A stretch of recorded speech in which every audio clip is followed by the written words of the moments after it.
and most have been called for either a new verification exercise or update. Many people had their monies stored on their mobile wallets, on their SIM cards, and could not access it.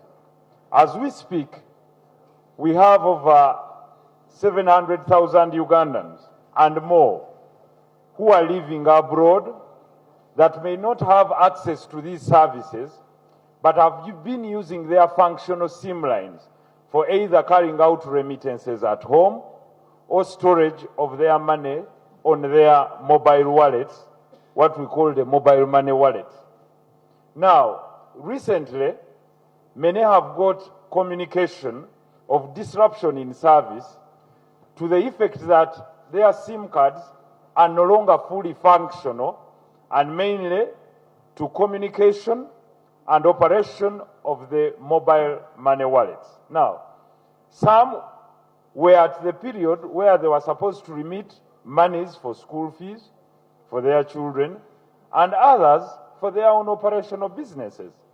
Now, Right Honorable Speaker Nalongo, as the August House here, would like to be the voices of those people that cannot access these services for re-verification.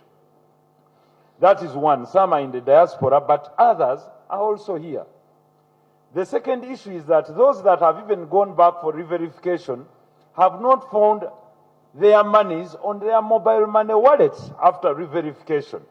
And others at some centers have been told to pay a certain sum of money. Now, the unpredictability of our investment society is a deterrence to investment.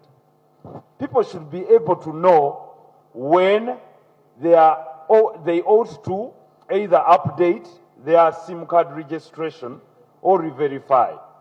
Secondly, we are going into a new phase because a SIM card should be either attached to your travel document, let's say passport, or to your national ID. Now, the issue before us here that we've been talking about was the countrywide update of the national identification cards by NIRA. So we are going to go into an exercise of SIM card registration and a year later go back into an update exercise for national ID verification. Now, if there is no coordination between departments of government, and the regulator in that case should be the UCC that regulates these companies, there is a lot of cry about the operations of telecom companies in this country from our people, from people losing money from their mobile money wallets to the, of course, unstable internet that is not fully functional, like you can see, the poor bundle services that they are handling, but also the poor speeds of the internet that we have. But also finally, what is very pressing now, Right Honorable Speaker, is that there are over 1 million people who cannot access their mobile money wallets, that some are in the diaspora, others are here, and who is using their money for short-term borrowing and trading. We must audit that as Parliament. Therefore, we must...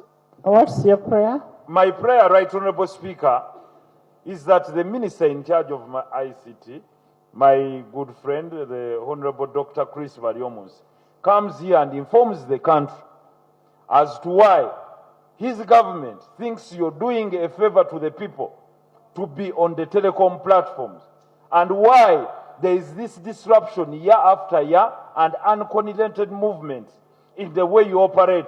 UCC calls for verification, and before you know, we shall have new countrywide SIM card, national ID verification and update.